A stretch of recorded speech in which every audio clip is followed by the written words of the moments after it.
조금 울립니다. 저음 좀 줄여주시고요. 오늘 저는 땅에서 하늘을 경험하려면 이라는 제목으로 은혜 나누기를 원합니다. 마침내 우리 예수님은 그분이 원래 계셨던 자리인 하나님 보좌 우편으로 돌아가셨습니다. 오늘 본문은 예수님이 승천하셨다, 즉 하늘로 올라가셨다고 기록하고 있죠. 이제 예수님은 이 세상에서 육신의 눈으로는 볼 수 없는 영적인 존재가 된 것입니다. 자, 그럼 예수님이 올라가신 하늘은 어떤 곳이고 어디에 있는 걸까요? 창세기 1장 6절과 7절 말씀을 보시면 함께 읽습니다. 시작.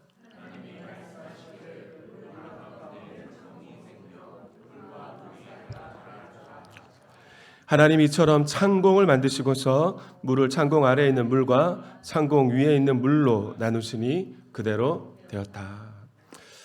창세기 1장 2절은 먼저 이렇게 말씀하고 있습니다. 땅이 혼돈하고 공허하며 어둠이 깊음 위에 있고 하나님의 영은 물 위에 움직이고 계셨다. 하나님의 영이 어디에 계셨다고요? 물 위에. 물이 있으라는 하나님의 명령이 없었습니다. 기록되어 있지 않아요. 그런데 물은 이미 존재해 있고요. 태초에 지구는 온통 물로 뒤덮여 있었습니다. 구약학자들마다 이 말씀에 대한, 이 구절에 대한 의견이 다양합니다. 태초에 하나님이 천지를 창조하셨는데 이 루시퍼와 같은 타락한 천사들 때문에 어둠과 혼돈이 찾아왔다 등등.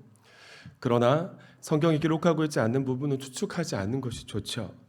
한 가지 분명한 것은 그래도 하나님께서 천지를 만드실 재료를 먼저 준비해 놓으셨다는 겁니다.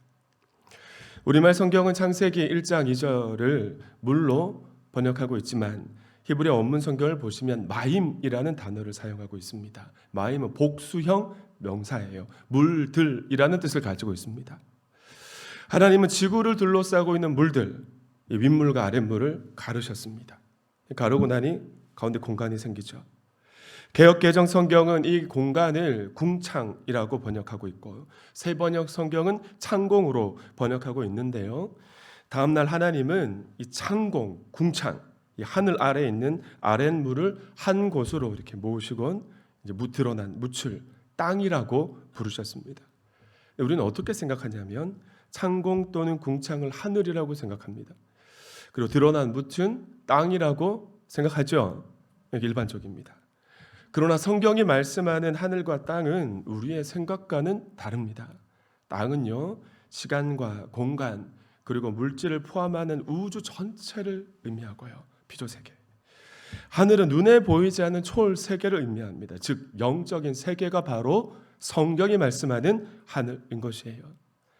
쉽게 말씀드려서 땅은 인간의 공간이고요. 하늘은 하나님의 공간입니다. 부활하신 예수님은 승천하시면서 하나님의 공간인 하늘, 즉 천국, 하나님 나라로 돌아가셨던 것이에요. 거듭 말씀드리지만 천국이란 그저 예수 잘 믿다가 죽은 기독인들이 가는 그 어떤 행복한 장소가 아닙니다. 또 기독인의 궁극적인 운명은 이 땅에서의 삶이 다하는 날 이 땅을 완전히 떠나가시고 불교의 극락과 같은 하늘의 어떤 장소로 공간 이동, 옮겨가는 것이 아니라는 것이죠. 물론 예수님께서 이 땅에 다시 오시는 재림의 날 전까지는 하나님의 공간인 천국, 천국에서 잠시 우리는 임시로 머물 수는 있겠지만 그곳이 영원히 우리가 걸 장소가 아님을 믿으실 수 있기를 바랍니다. 장차 다가올 일들을 예언하고 있는 요한계시록은 재림의 날에 인간의 공간인 땅이 태초에 하나님이 창조하셨던 태초의 모습, 완전한 모습으로 단번에 회복될 것이고 그렇게 회복된 인간의 공간인 땅과 하나님의 공간인 하늘이 완전히 하나가 되는 완전한 회복이 있을 것이라고 예언하고 있습니다. 그러니까 우리가 장차 영원히 살아갈 곳은 어디입니까? 하나님의 공간인 하늘과 인간의 공간인 땅이 완전히 하나가 된 이 땅, 태초의 모습인 이 땅이라는 사실을 믿으셨으면 좋겠어요. 아멘이시죠? 그때까지 우리는 인간의 공간인 이 땅에서 이미 임한 천국, 하늘, 하나님 나라를 누리고 하늘의 복을 누리면서 살아가야 할 사명이 있습니다. 자, 그럼 그렇게 하늘과 땅이 맞닿아 있는 장소는 어딜까요? 제가 세겹줄 기도의 시간에 강조했던 내용인데요. 교회입니다. 교회. 좁은 의미로는 목장이고요.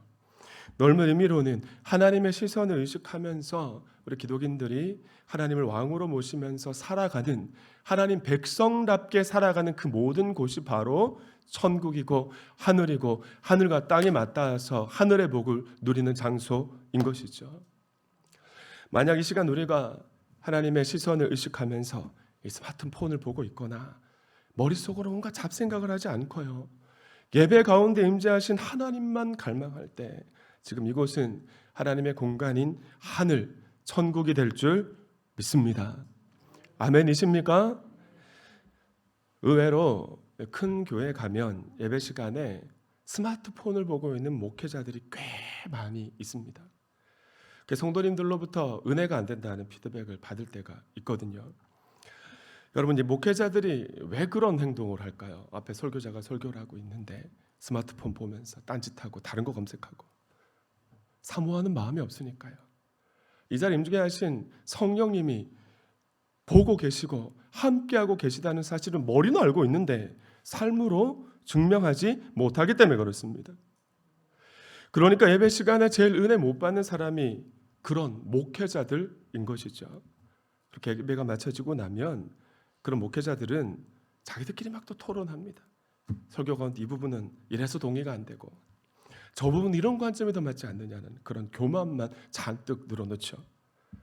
그러니까 예배 시간에 은혜를 받을까 못 받을까요? 못 받죠.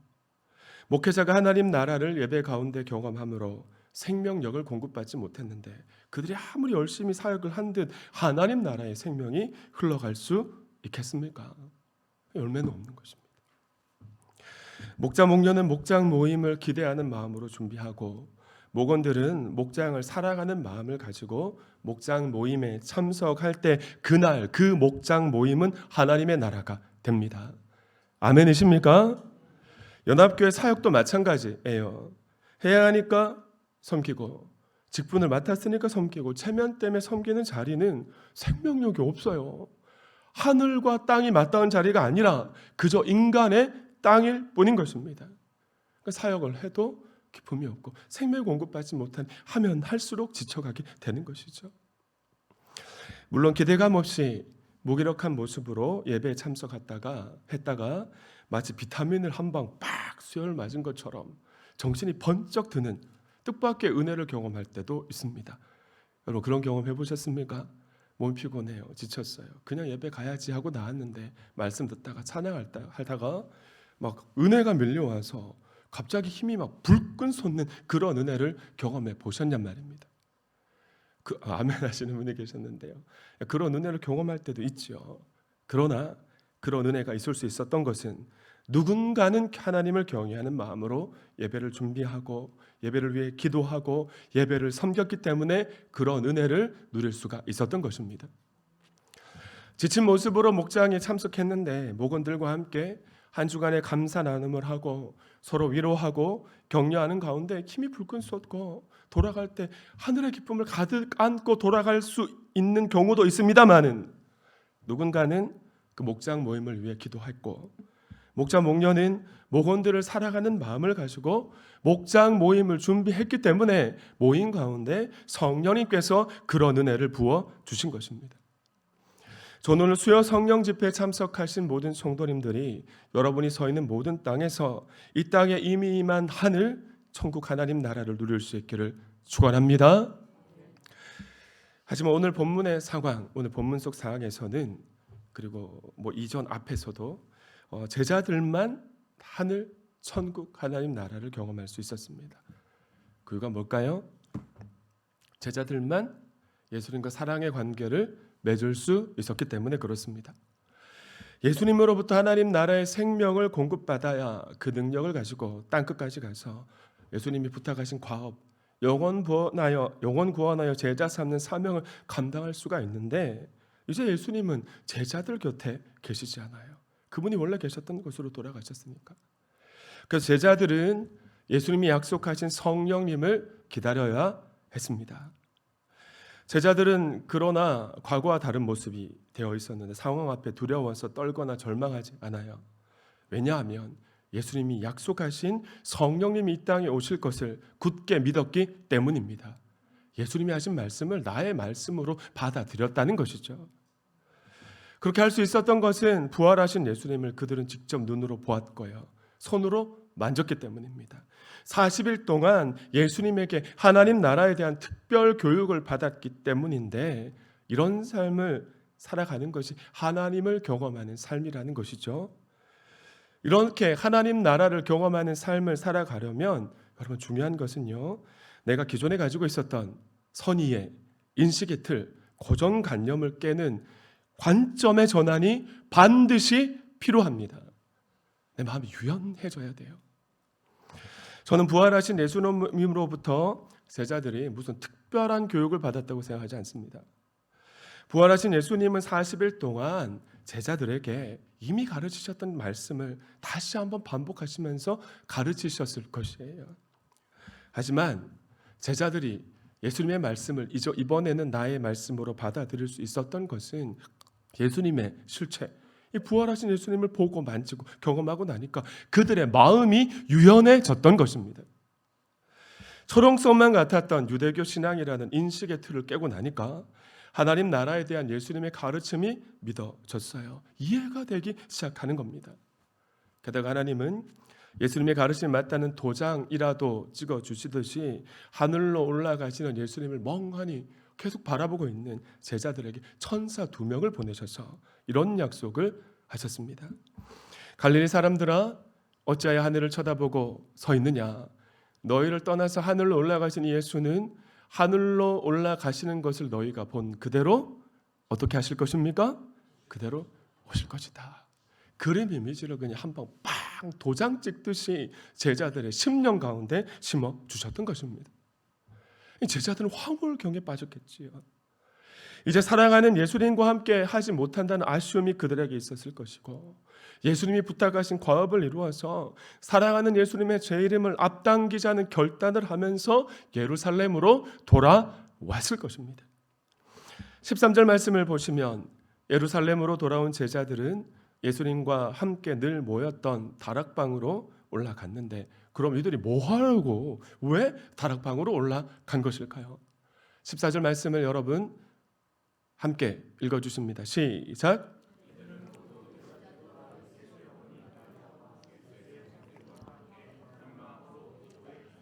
제자들이 왜 다락방으로 올라간 것입니까? 그렇죠. 기도하려고, 한 마음으로 기도하려고. 신약교회 첫 번째 모임이 이렇게 시작되었습니다. 막달라 마리아를 비롯한 여자들과 예수님의 육신의 어머님 마리아, 그리고 예수님의 육신의 동생들도 함께 모여 있었다고 기록하고 있는데요.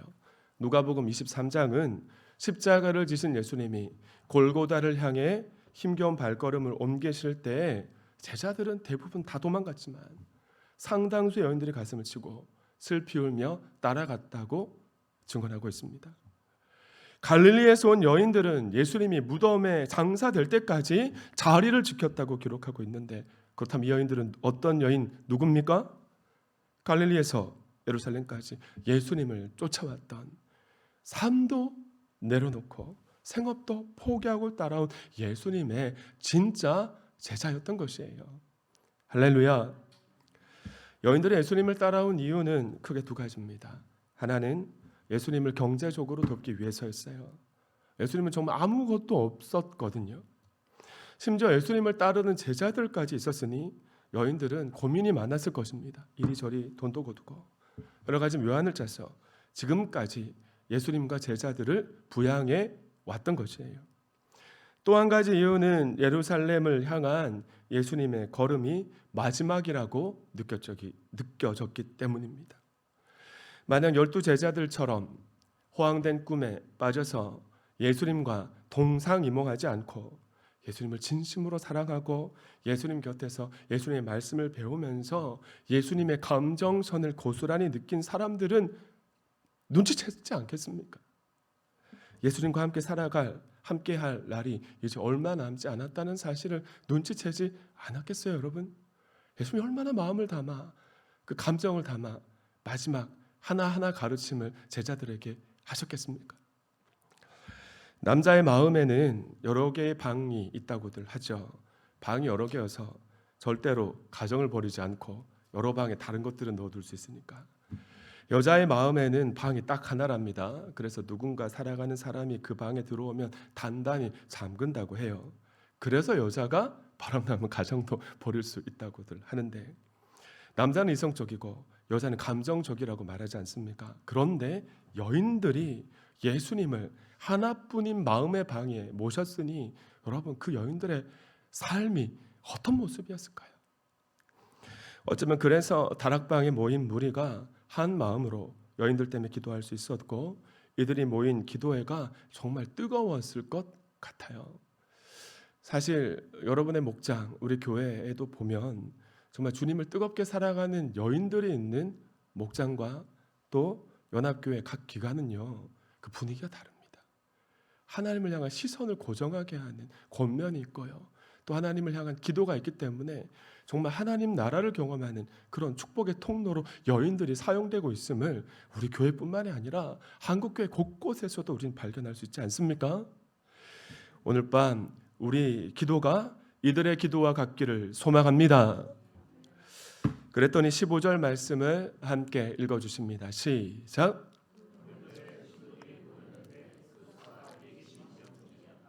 아멘. 하나님은 11명의 제자들과 10명 남짓한 여인들, 그리고 예수님의 형제까지 모두 합하면 20여 명에 불과했던 신약 교회를 120여 명까지 빠르게 부흥시켜 주셨습니다.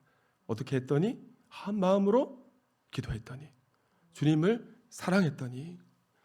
저를 따라 하실까요? 부흥하는 교회는 기도하는 교회고, 잘되는 목장은 기도하는 목장이다. 아멘이십니까? 말씀을 냈습니다. 영성신학자 필립 샤프는 이렇게 말했습니다. 식민지 노예들의 종교인 기독교가, 아니 초대교회가 온 로마까지 복음화 시킬 수 있었던 이유는 예수의 제자들이 구사일생하고 돌아온 사람처럼 예수의 이야기를 전했기 때문이다. 온 마음을 다해 전했던 거예요. 이렇게 복음을 전달할 수 있었던 배경은 예수님의 제자들이 사생결단하는 기도를 한 마음으로 했기 때문입니다. 그 뒤에 배경에는 여인들이 있었다고 저는 생각하는데, 재직 세미나에 오셨던 최강현 목사님의 교회는 제자 훈련과 셀하는 공동체입니다. 재직 세미나 전에 제가 짧은 시간 동안 목사님과 교제한 시간을 가졌다고 말씀드린 적이 있는데요, 목사님 짧은 시간 동안 교제하면서 이렇게 저에게 권면하셨어요. 진 목사님, 가정교회 사실 기도가 약하잖아. 뭐 그런 말씀하시는 거예요. 그러면서 목장 30초 기도법을 해봐 하시면서 본인 하는 이야기를 쫙 자랑하시다 하셨는데, 제가 좀 공감이 되더라고요. 여러분, 정말 그렇지 않습니까? 예를 들면 우리 뭐 끄덕끄덕하는 우리 전옥자 전사님, 권사님들 같은 기독군들이 아니면 일반 성도님들은 기도를 길게 잘 못하신다는 거죠. 그러니 매주 목장 모임 시간에 목원들이 기도 제목을 나누면 그 기도 제목을 정리를 해가지고 기도 제목 하나당 30초 기도씩 해보라는 겁니다. 목원들 한 사람 한 사람 30초씩 30초씩 30초씩. 그리고 마지막에 선교사님 기도 제목 가지고 기도해보라. 또 뭐 기타 등등 기도. 그래서 본인들 셀은 최소한 셀 모임할 때 30분 이상 기도하게 되더라. 짧게 기도했더니 그렇게 모두 합하니까 그렇게 기도 시간이 늘었다. 그랬더니 셀 가운데 기도응답과 부흥의 역사 있다는 자랑을 막 하시는 거죠. 그래서 제가 첫 번째 목장 모임 인도하는데, 저희 목장이 담임 목사 집으로 모인 목장으로 시작을 하다 보니까 다들 어색해가지고 막 어쩔 줄 몰라 하시는 겁니다. 문득 그 목사님의 이야기가 생각이 났어요. 기도 제목 받고 30초씩 30초씩 30초씩 기도했습니다. 그랬더니 어색했던 분위기가 순식간에 친숙한 분위기로 바뀌어 있고요, 목장 모임을 하는 가운데 성령님의 만지심이 느껴졌어요. 보통 그 기도를 뒷부분에 목장 모임 가운데 하라고 하는데, 전 너무 처음에 분위기가 울적하니까 밥 먹고 나서 제가 먼저 30초씩 기도 제목 나누고 그 기도 제목 갖고 기도하고 시작했거든요. 그러니까 목자가 시키지도 않았는데 목원들이 VIP 이야기를 쏟아내면서, 저한테 이런 VIP가 있는데 제가 전도해야 되고요, 제가 이렇게 뭐 마음과의 소원을 품고 이 VIP를 전도해야 될 것 같다 막 이야기를 나누게 되시는 모습을 보았습니다. 자, 오늘 무슨 말씀 드리고 있습니까? 한 마음으로 기도하면 성령님이 일하시고 성령님 일하시는 자리가 바로 천국이다라는 말씀을 드리고 있습니다. 사랑하는 도안가족 여러분, 이 땅에서 하늘, 즉 하나님 나라를 경험하려면 어떻게 해야 될까요? 첫째, 하나님의 말씀을 계속해서 예배 시간에도 요즘 강조하고 있는 나의 말씀으로 받아들여야 됩니다. 그러려면 사모하는 마음이 있어야 하고 마음의 유연함이 필요해요. 두 번째는 받은 말씀을 내가 삶으로 살아내야 하는데 이 일이 쉽지가 않잖아요. 이를 하려고 하면 한 마음으로 기도도 해야 되는데 한 마음으로 기도한다는 것은 세 번째, 공동체와 함께 기도하는 자리를 놓치지 말아야 할 것입니다. 아멘이시죠? 오늘 나고야 목장이 이렇게 목자 목련이 모공과 함께 기도하는 모습 보니까 너무 좋은 것 같습니다. 목장 모임에서 기도 제목을 나누시고 또 나고야 목장 또 뭐 다른 목장들도 평소에 이렇게 반도 목장도 참석하고 하시잖아요. 그리고 우리 우크라이나 목장도 잘 참석해 주시고 잠발레스도 함께 이렇게 기도 제목 나누고 또 여러분 기도해 주시고 예배당 건축 리모델링 위한 온기 기도에 함께 참석해서 한 마음으로 기도할 때 주님께서 우리가 서 있는 그 자리 그 땅을 하나님 나라로 바꾸시고 우리에게 생명력을 공급해 주셔서 우리를 통해 이 땅에 하나님 나라의 복이 흘러가는 아브라함의 복의 주인공으로 삼아 주실 줄 믿습니다. 하나님께 영광의 박수 올려드립니다.